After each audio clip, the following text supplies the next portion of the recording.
Bonjour à tous, ravi de vous retrouver dans un nouveau JT des Voironnais en cette semaine où l'on célèbre la Journée internationale des droits des femmes. Je reçois la responsable de la section féminine du SOV, Christelle Bragard. Bonjour. Bonjour. Et vous nous expliquerez pourquoi les filles aussi doivent jouer au rugby, mais avant cela, le sommaire et l'actu de la semaine. La scène du Grand Angle, l'un des lieux choisis par le Cirque Plume pour tirer sa révérence pour son dernier spectacle. Le pionnier du nouveau cirque a affiché complet pour chaque représentation. Le sentiment du devoir accompli, même si ce ne fut pas toujours une partie de plaisir. Dimanche à Géomartin, les rugbymen voironnais ont remporté leur match contre Saint-Priest. Et puis, dans l'agenda, nous retournerons faire un tour au Grand Angle avec Kad Merab et Nils Arestrup qui, après la télé, montent sur les planches, avec aussi Michel Leb et puis un concert à la MJC et le début du festival du film italien. Les dernières représentations à Voiron du Cirque Plume sont prévues les 7 et 8 mars. Il y en aura donc eu 6 au total au Grand Angle et toutes à guichet fermé. Il faut dire que c'est la dernière tournée du Cirque Plume après plus de 30 ans de création. Baptiste Deveau a assisté à une répétition. La dernière saison s'annonce comme l'ultime tour de piste de Bernard Kudlak et de ses compagnons du Cirque Plume. Le collectif créé au début des années 1980 est un pionnier du nouveau cirque mêlant musique, théâtre, chant, acrobatie. Il va tirer sa révérence après plus de 30 années de création. Oui, alors là, ça va être notre dernière tournée. Mais nous, on ne vit pas ça. On ne vit pas comme si demain s'arrêtait. Nous, on est dans le flot de notre vie. La source jusqu'à la mer, le fleuve, il coule et il vit chaque instant de son moment. Donc pour l'instant, nous, ce qu'on vit, c'est une création. On la tourne, on la vit pleinement. On a 3 ans de tournée devant nous. On est là-dedans, aucune nostalgie. Le Cirque Plume propose aux spectateurs un voyage dans les forêts oniriques, une forme particulière liée aux émotions et des envies de beauté. Les Voironnais sont embarqués par le chant, la danse, le tout en musique, car l'identité de Plume reste son orchestre. Une musique qui s'adresse à un public, le public du Cirque Plume, qui n'est pas forcément un public de jazz. Et donc l'univers musical de ce spectacle-là balaye tous les genres musicaux. On va de la world music à la musique africaine, à la musique classique, au blues. Jazz, pop, il y a toutes les influences. Les 6 représentations à Voiron vont permettre aux circassiens de retrouver une ville qu'ils apprécient, où ils ont leurs habitudes. La fidélité du public a porté le collectif pendant toutes ces années. On reste une semaine, on reste 10 jours et on habite les villes comme un habitant. C'est-à-dire on va au café, on va au resto, on traîne, on se balade, on s'ennuie, on rencontre des gens.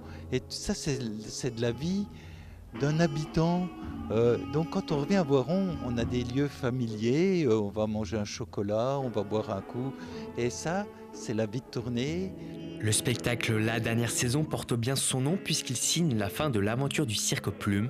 Après les 3 ans de tournée, les artistes continueront de voguer au gré des saisons dans de nouveaux collectifs. On refait. Moins artistique, mais qui demande aussi des qualités physiques et de l'entraînement. Championnat national 1 féminine de basket, les Voironnaises du PVBC, 7e au général, se déplaçaient samedi à Roanne, 5e au classement. Même si les Iséroises ont perdu avec 10 points d'écart, 80 à 70, elles ont plutôt bien joué. C'était même le meilleur match de la saison à l'extérieur pour le sévère coach Jeff Salerno. Prochaine rencontre encore à l'extérieur, samedi 10 mars à Colomiers. Et venez alterner course à pied et tir à l'arc pour la bonne cause. Le samedi 10 mars à Moiran, un biarcathlon est organisé autour du Boulodrome à partir de 8h au profit de l'association Vaincre la mucoviscidose. 2 formules, sprint sur 5 km ou endurance sur 10 km. Pas de panique, les initiations au tir à l'arc sont incluses. Le stade olympique voironnais se relance dans le championnat fédéral 2 de rugby. Voiron s'est imposé dimanche après-midi sur son terrain 17 à 8 face à Saint-Priest. Une bonne opération qui leur permet de rester au contact des premiers du classement. Mathias Araez. Voiron a souffert, Voiron a lutté, mais Voiron l'a fait. Après la déconvenue à Annecy, les Rouges et Blancs avaient à cœur de faire vibrer le stade Géomartin. Face à un adversaire coriace et surtout un concurrent direct, les Voironnais ont rapidement pris le jeu à leur compte.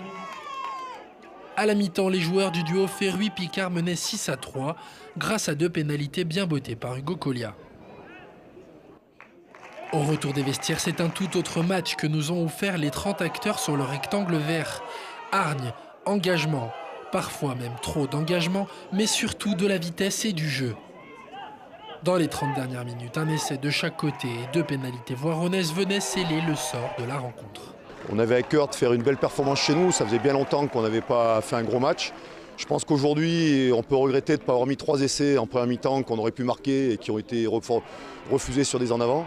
Mais en dehors de ça, je pense qu'on mérite largement notre victoire et Saint-Priest repart sans bonus. Donc du coup, l'objectif est atteint. 2 belles équipes qui se sont affrontées aujourd'hui, c'est très joli match. Évidemment, un peu de tension, un peu trop de tension pour nous. Parce que on revient d'une défaite à Annecy où on aurait pu gagner. Donc on s'est mis un peu la pression, on était un peu tendu, mais au final, là maintenant, cette victoire est acquise et elle est bien méritée pour nos 22 joueurs d'aujourd'hui. Élément clé de la victoire des siens, Hugo Collier avait au coup de sifflet final les yeux déjà rivés sur la fin de saison. Maintenant tous les matchs vont être importants, il ne reste plus beaucoup, donc voilà, si on peut enchaîner les matchs et voir ce que ça donne, mais c'est sûr que les 2 premières places elles sont en tête, quoi. Voiron veut rêver. Voiron, on verra. Promu en fédéral de la saison dernière, le stade olympique voironnais se donnera en tout cas les moyens, s'il le peut, d'aller voir plus haut. Prochain match pour le SOV le 11 mars à Montmélian et on va encore parler de rugby dans un tout petit instant avec mon invité.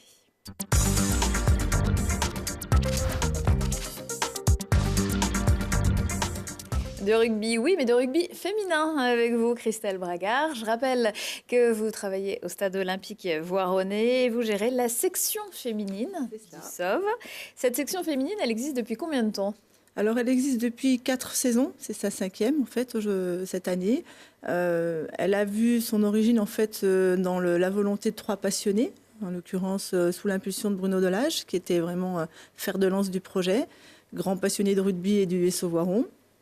On a démarré tranquillement avec quelques joueuses pour asseoir un petit peu ce rugby. On s'est rapproché du RSI, enfin ex-RSI aujourd'hui. Alors le RSI, c'est quoi ? FCG Amazon, l'ancien rugby Sassenage-Isère. Voilà. C'est ça. On est en rapprochement, ce qui a permis de lancer l'activité au départ qui, effectivement, voyait peu de joueuses chez nous pour démarrer. Voilà.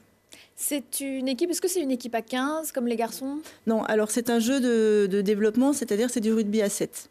Voilà, ça permet aux filles de pouvoir jouer tout de suite sans avoir besoin d'un effectif important, parce que pour jouer à 15, il faudrait au moins 30 filles et c'est un peu compliqué pour démarrer.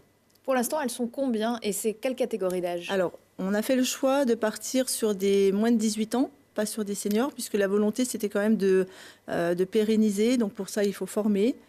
C'est une catégorie qui va de moins de 15 ans ou moins de 18 ans. Et puis, j'ai oublié la suite de votre réponse. Et on va voir une photo de l'équipe. Et alors, elles sont combien cette saison ? Alors voilà, elles sont une douzaine cette année. Donc, pour jouer à 7, c'est un peu juste. Donc, c'est pour ça qu'on est cette année en plus en rassemblement aussi avec Vif Monité de Clermont. Et ça permet de bien tourner. Par contre, elles sont très présentes à l'entraînement. Ce sont des filles qui sont sérieuses. Il y a combien d'entraînements 2 entraînements par semaine, voire 3 lorsqu'on a un tournoi afin de préparer, puisqu'on fonctionne sur des tournois, ce ne sont pas des oppositions directes.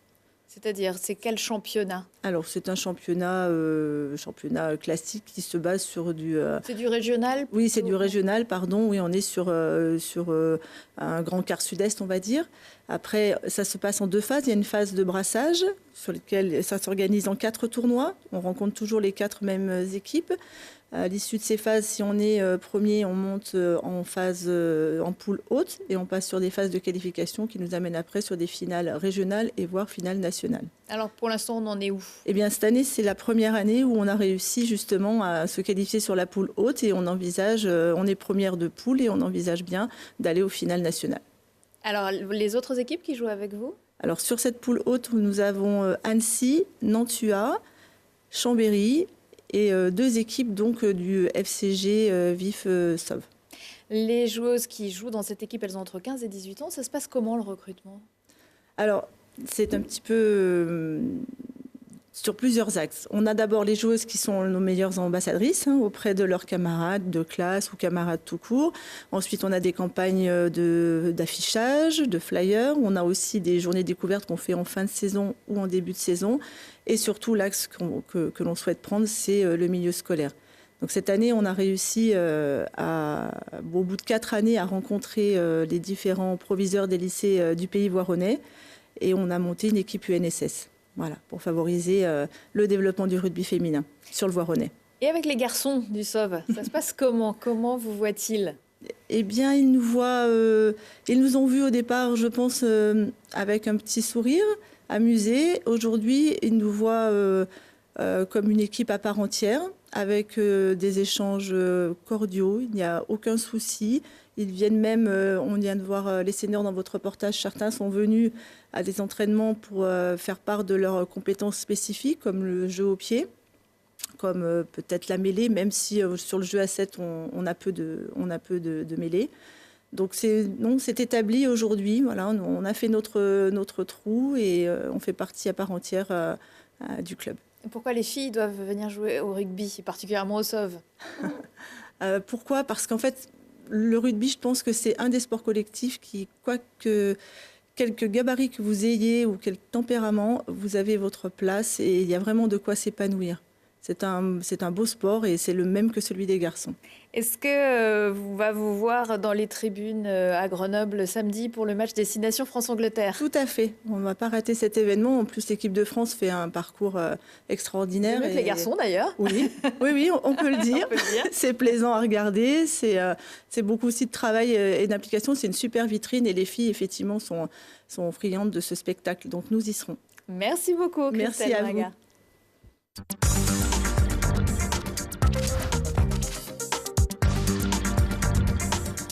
vous. Vous les avez peut-être découverts dans la série Baron Noir. Venez les voir sur la scène du Grand Angle le mardi 13 mars. Cadmerade et Nils Arestrup montent sur les planches dans la pièce Acting de Xavier Duringer. Robert, un acteur condamné pour meurtre, rencontre Geppetto dans une cellule vétuste et va tenter de faire de lui un comédien, avec aussi Patrick Bosso en tueur muet et insomniaque.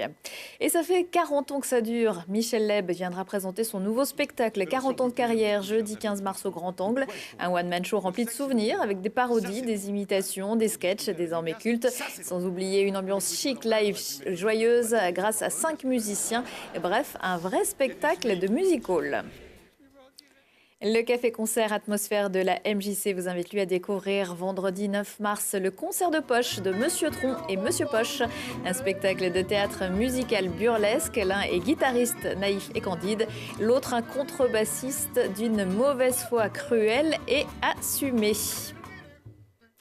Coup d'envoi le 14 mars du 31e Festival du cinéma italien de Voiron. 11 films à découvrir ou redécouvrir, plusieurs séances par jour pendant 2 semaines, tout en version originale, parmi lesquelles mercredi soir un Paese de Calabria, l'histoire d'un petit village de Calabre déserté par ses habitants qui refleurit grâce à l'arrivée d'immigrés, ce qui fait la fierté de son maire. C'est un documentaire. La séance sera suivie d'un débat avec l'une des réalisatrices.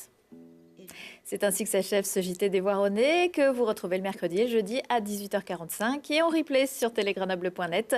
À très vite et bonne semaine à tous.